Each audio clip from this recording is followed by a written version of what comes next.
দেখাচ্ছি আমার পুঁই শাকটা, দেখছেন কত সুন্দর হয়েছে গাছ, অনেক সুন্দর।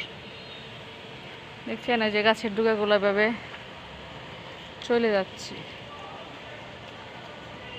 আর এখন দেখাবো আপনাদেরকে একটা জিনিস, দেখেন কদিন ধরে ভাবছি গাছে লেবুটা এসে নিব, কিন্তু লেবুটা দেখেন গাছে রেখাই ভিটামিন সিরে এক করে অরেঞ্জ করে ফেলছি। এই যে দেখছেন, রোদের জন্য কালারটা দেখা যাচ্ছে না, রোদ পড়তেছে তো। আমার গাছে আরও লেবু আছে, আর একটা আছে মনে হয়। এই যে